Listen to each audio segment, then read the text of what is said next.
Okay. Stand up, fight back! What? You should kill yourself. I should kill myself? Why? Is the White House trying to change the common definition of a recession because next Thursday the GDP numbers coming out are going to show that we've been in a recession? We're not going to be in a recession, in my view. All right. Yo, all right. Protesters of all sorts at the event I was at over this weekend in Tampa for Turning Point USA. Joe Biden is changing the definition of a recession, when the numbers are going to come out on Thursday. A New York pastor got robbed of way more money than I thought pastors had. And a lot more coming up on this episode of Daily Caller Live. Thanks so much for tuning in. My name is Jobob. Daily Caller Live starts right now. 3, 2, 1. Here we go! That might be the only brown guy on earth named Jobob. That is actually their name, Jobob. Saying the Digibunker completely cut off from the outside world, except for you fine folks. My name is Jobob. This is Daily Caller Live. Thanks so much for tuning in on today. It is July 26th, the year of our Lord 2022. We got some interesting stuff to get to. If you don't know, which you maybe you do, we did the show live on Thursday from Tampa, Florida at the Turning Point USA Student Action Summit. There was a lot of protesting going on outside of the event, and I feel like we should talk about it because some of it was crazy. Actually, all of it was crazy. The entire outside, whatever happened outside was just bananas. I wanted to get to these particular crazy people first. Buddy of mine, fellow Turning Point USA contributor Drew Hernandez was out on the streets with... I'm trying to figure out how to describe this. There were several different factions of protesters protesting what was going on inside, supposedly protesting each other, while the majority of us are inside going, yeah, all of the people outside are crazy people. But Drew was brave enough to get out there and get spit on and punched and among many other things, and try to... I was going to say talk to these people, but this is a lot. Check out some of these clips. This is what was happening outside of the event in Tampa. Watch this. Stand up, fight back! Okay. Stand up, fight back! Guys, it's a real life NPC. Can you say anything else? What was that? Back the fuck up! What's that? I'm a trans gay man. Okay. All right. Okay. Sorry, there's some swearing in there, which I think you're able to handle that. It's to be expected at these protester type things. If you weren't familiar with the term he used, people have been described as NPCs as people who just aren't actively active in what's going on in the world. Just kind of sitting there, drones. I do this. Stand up, fight back. Stand up, fight back. Video game reference. Anyways, the last part was interesting. Okay, so trans gay man. Okay, that's a double reverse there. I'm not going to try and figure that out, but Drew and I were joking about that after because we were trying to figure out, wait a minute. Technically speaking, can I technically right now be a trans gay lesbian being a cisgendered straight male? Are those the same circular things? Let's play some more from these protests before we get into more of the longer, crazier stuff. Watch this. You should kill yourself. I should kill myself? Why? Why should I kill myself? Why should I kill myself, white liberal? Okay, so that was the big video that went around all of the social media stuff too. So, first of all, Drew Hernandez, by the way, clearly of Hispanic or Latinx culture, being told to kill himself by, as he describes her, a white liberal. So that's honestly, I was trying to get Drew on today. I think I mentioned that yesterday, and bottom line is I forgot to text him. I wish I could have remembered that, but a lot is going on outside of this that I was having to deal with, and I just flat out forgot. So sorry about that. Maybe we can get Drew on in the future. This one was what I thought was the funniest one. A white lady tells Drew that he needs to go back to where he came from because of racism, because I don't know, it's hilarious. Also, if you haven't already, would really, really appreciate it if you click the little like button or the little share button or comment, engage. What do you think about these people? Should they be, I was going to say, should they be allowed in polite society? But of course they should be allowed. Everybody should be allowed to have their opinions. But should they be held to the same standards of decency as the rest of the world? I'm not sure. Well, again, would really, really appreciate it if you click the little like button. Let us know what you think in the comment section. Really, really does help us out. Appreciate it. Here we go. Watch this. A white lady telling a Hispanic person to go back where they came from in the name of wokeism. Check it out. What's that? Florida doesn't want you. Go back to where you came from. What is that supposed to mean? Florida doesn't want you. You're a racist. You're a white liberal. You're a white liberal racist. You're telling a person of color. You're telling a person of color to go back to where they came from. Okay. So there's that. That's essentially it. You know, I don't know how you deal with the nuts other than, I don't know, expose the ridiculousness that is going on there. I'm trying to pull up some other footage, but let me see. We're having a little bit of some difficulties here. All right, here we go. So on Twitter too, I wanted to touch on this because I feel like, well, I didn't want to ignore it, essentially. Those protests, I think there were like 60 to 70 protesters calling myself, Drew, and Stephen Davis, and Anthony Watson, and all of the other people of color. I hate that term. It's very stupid. But American lovers who apparently have more pigment in their skin, racists. So that was those group of protesters. There was another group of protesters that is getting a lot of attention, and there's a reason why there's a lot of media buzzing to this. There were people carrying Nazi SS flags around. I don't know what they were there for. They were crazy people. They were saying, among several things, that the Jewish people inside, or no, wait, the people inside hated Jewish people, but also, I don't know why they were there. It was very confusing. I'll put my little conspiratorial hat on also. It seemed as though one of two things could happen. The timing was weird, right? The 60 to 70 super woke Antifa people who were there on the protests, why were they not engaging or butting heads with the Nazis? Unless, of course, they were both protesting the event, or they happened at separate times, in which case, okay, so the Antifa people left, and then the Nazis came. It seems kind of like a false flag operation here. But as you can see, nobody inside the Turning Point event agreed with anything that they were saying. Nobody condoned their presence being there.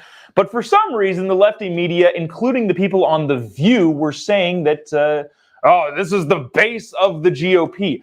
Dude, there were like 8 of them outside, and they were all dumb. And as you can see in this photo, some of the students that were in the Turning Point event confronted them and said, hey, you guys are idiots. Go away. We don't agree with you. We don't accept anything that you're just dumb. Just go away.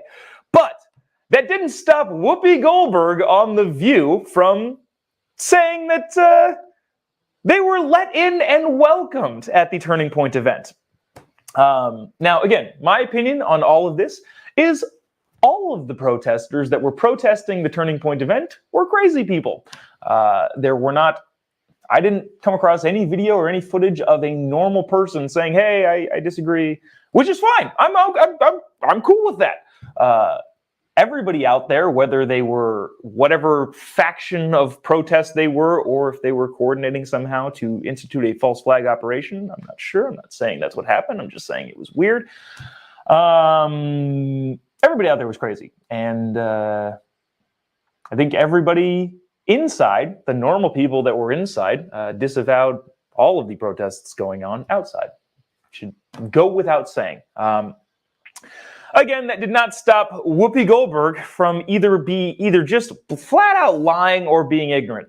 This is the question that we have for everybody. Let me know in the comment section what you think Whoopi's doing here. Is she just flat out lying? Or is she completely ignorant of the truth? Watch this clip. Oh, I've got a legal note. The conservative group. Sunny normally does this, but I know. Yes. This is our knockoff lawyer. Okay. The conservative group, Turning Point USA, has condemned the group of neo-Nazis and said they have nothing to do with the organization. Yeah, but where was DeSantis is what I want to know. But you let them in. President, open your You mouth let there. them in and you knew what they were. Right. So you are complicit. We'll be right back.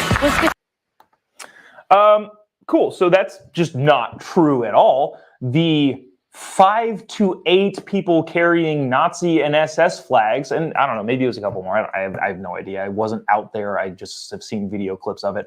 And because let me just get you started on how this all kind of got rolling. I posted a clip saying, hey, thank you, Turning Point. Thank you, Charlie Kirk. Thank you to the entire Turning Point USA team for having me out at SAS. It was a wonderful experience. I got to speak on the main stage. Technically, I mentioned this yesterday, technically it went Senator Ted Cruz, Governor Ron DeSantis, and then Jobob. Were they on different days? Yes, but we're not going to get into the minutia of that. I posted a thankful message of like, hey, this was a fantastic event. I had a blast. Turning Point does events better than anybody else that I've seen in any political movement, regardless, left, right, center. It doesn't get any better than those. And I got a bunch of people saying in the comment section saying, the Nazis are you. You are the Nazis. The 5 to 8 people that stood outside and weren't let into the event, clearly. But Whoopi Goldberg saying, you let them in. Okay, that didn't happen. That's just factually inaccurate. I was in there the entire time. I feel like I would have noticed the flags waving around, but such is the stupid drive-by media and Whoopi Goldberg, who, again, trying to figure out if it was ignorant, if she just didn't know, and she just, for some reason, thought that Turning Point would let in Nazis, which would be crazy and unthinkable, or 2, she's just flat out lying, because that didn't happen. What she said did not happen in any way, shape, or form.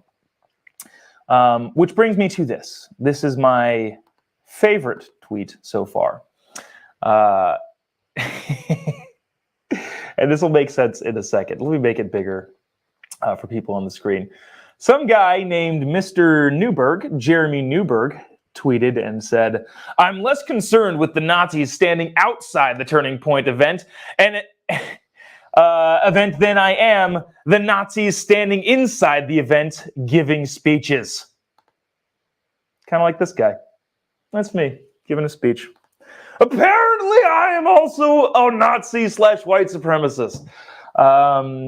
I've talked to so many people that are in the freedom-loving movement over the last couple months that I've been doing this sort of thing, and kind of just saying, at what point do we stop giving this sort of stuff any heed?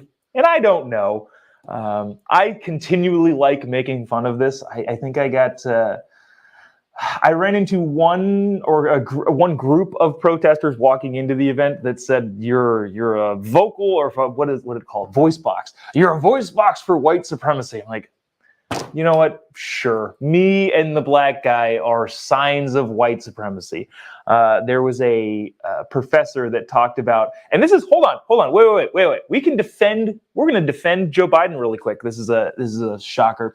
Some professor came out and said, working while having COVID is a form of urgency, which is a form of white supremacy, which just goes to show you that everything is white supremacy. And I don't believe that Joe Biden working during COVID is white supremacy.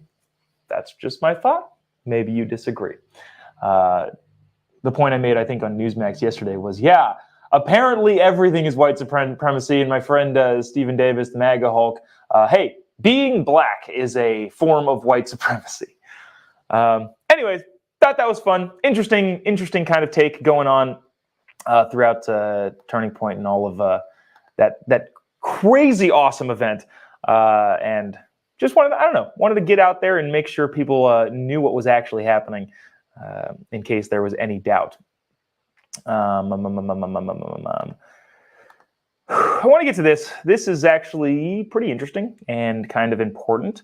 The Biden administration is attempting to, or even becoming successful at changing the definition of recession. This was from the Daily Caller. Let me see if I can find the specific article. The Biden administration preemptively downplayed concerns. This was actually over the weekend, by the way.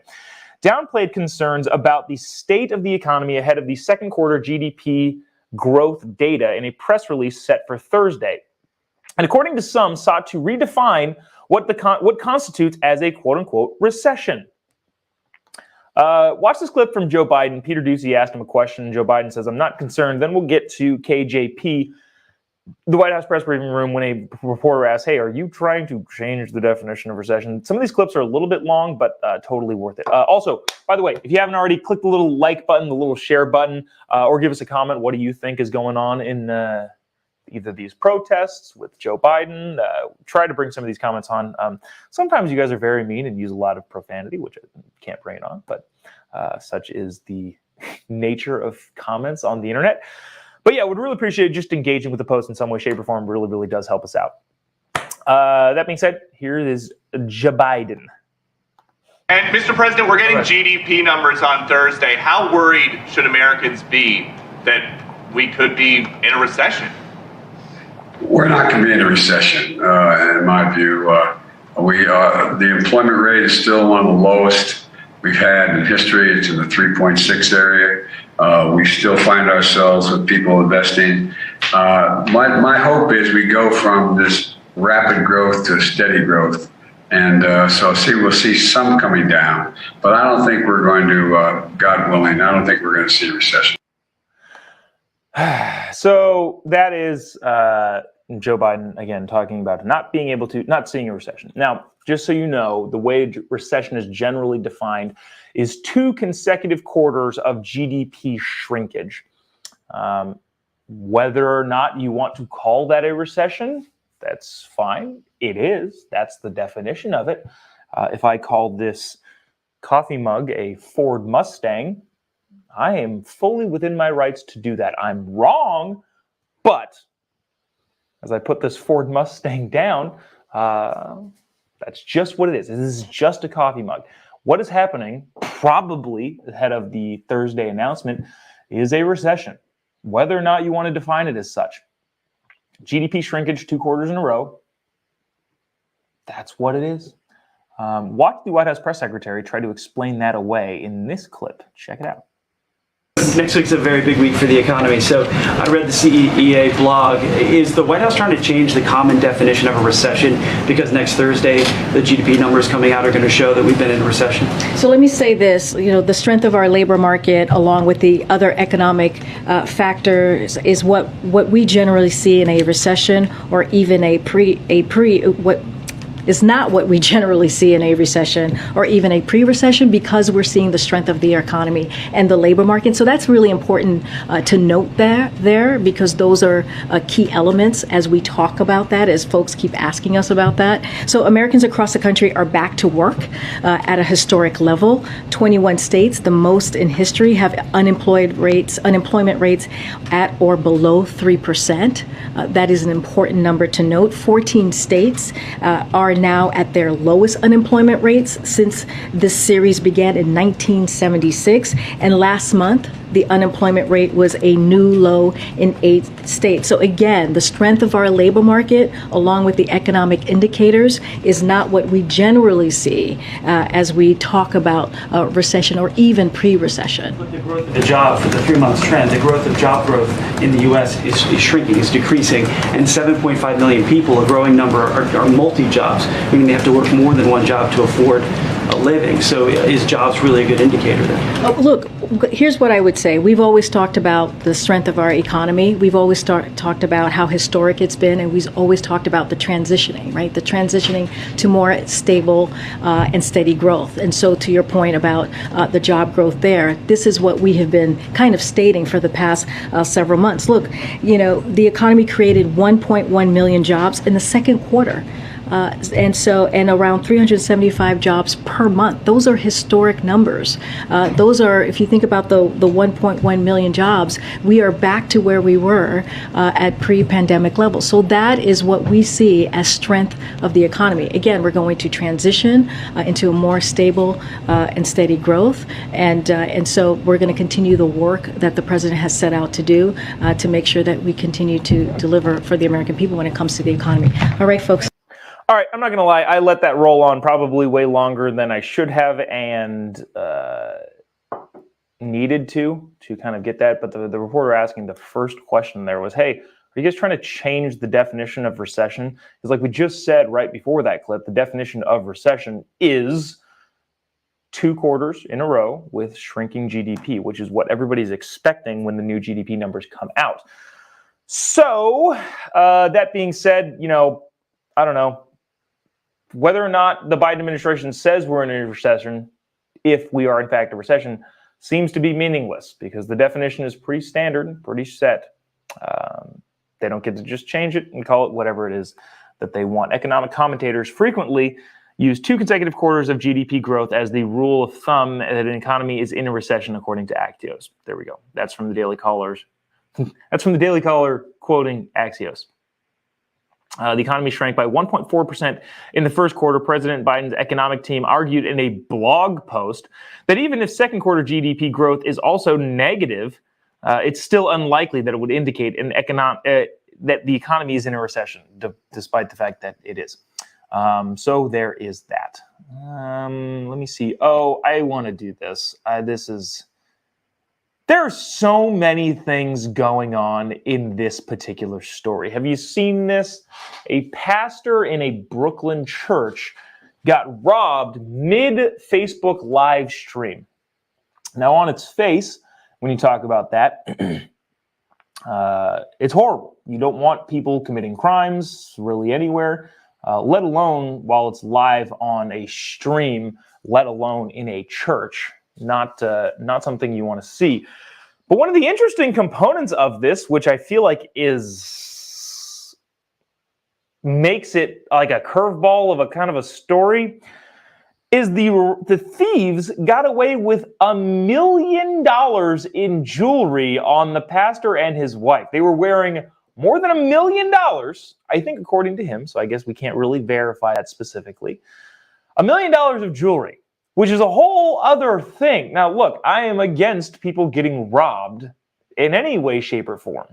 At the same time, I am curious, why does a pastor have $1 million worth of jewelry on him and his wife? Let's play this clip. Play this clip and let you see what happened briefly before I read what's going on here. This is, again, there's so many facets to this. New York City crime, a charismatic pastor with $1 million of jewelry, robbery on live feeds. Nobody gets caught as of yet. Holy cow, this is so much going on here. Watch this. All right. Yo, all right.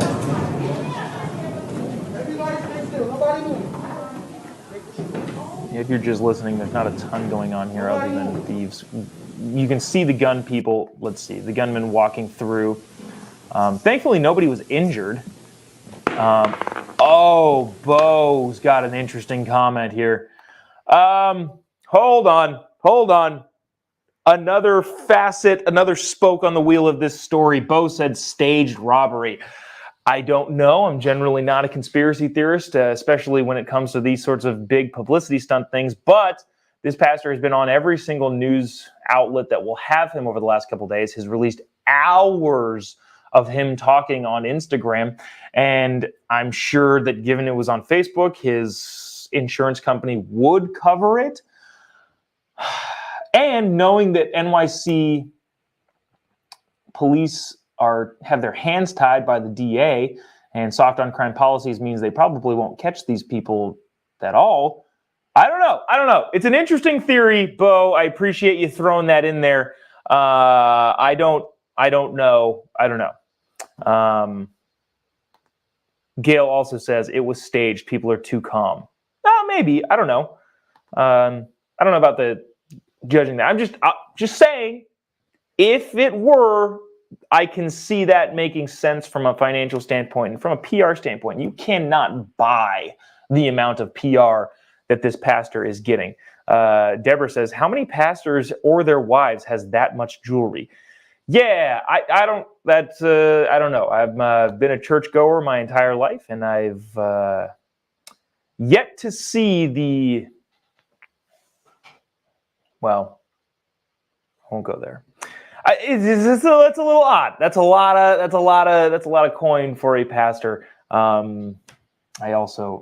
won't go down that rabbit hole so far, because some people have different ideas about things. So anyways, a showy pastor who was in the middle of delivering a sermon and his wife were robbed at gunpoint of more than $1 million worth of jewelry in a Brooklyn church on Sunday, police said. The heist got caught on live stream video as a service. Lamore M. Whitehead, 44, a bishop at the Leaders of Tomorrow International Ministries in the southeastern Brooklyn neighborhood, spoke about the armed robbery on Instagram, calling it an example of how the devil moves. Maybe you believe that, maybe you do not. The jewelry was taken from Mr. Whitehead and his wife, 38-year-old wife, the police adding that neither of them or any of the victims were injured. After the theft, which took place shortly after 11 a.m., 3 individuals fled on foot and entered a Mercedes-Benz vehicle. Organized crime, maybe? Maybe an inside job? Who knows? Let me see. There was one quote that I did want to get in here, too. He says, you did this to the church, yada, yada, yada, yada. Oh, Mr. Whitehead also responded to the criticism of calling him flashy for his accessories and his Rolls Royce. Holy crap! This guy has $1 million worth of jewelry just wearing to church on Sunday as he pulls up in a Rolls Royce.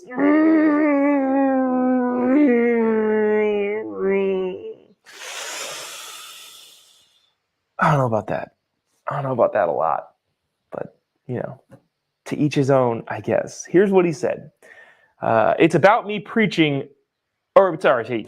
He said, it's about me purchasing what I want to purchase, Mr. Whitehead said. It's my prerogative to purchase what I want to purchase if I worked hard for it. That rubs me the wrong way a little bit. I don't know. What do you think about that? How do you feel about mega pastors? It's not just him. There are pastors out there with jets, with multiple jets.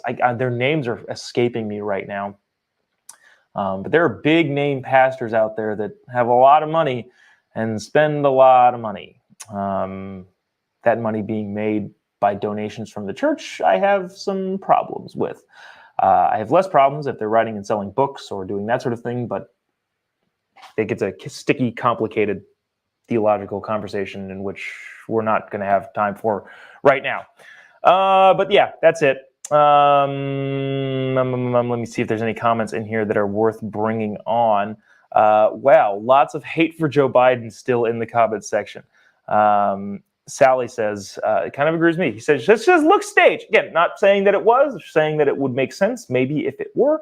Who wears $1 million worth of jewelry as a pastor? Yeah, dude, I don't know. That's weird to me also. And pulls up in a Rolls Royce.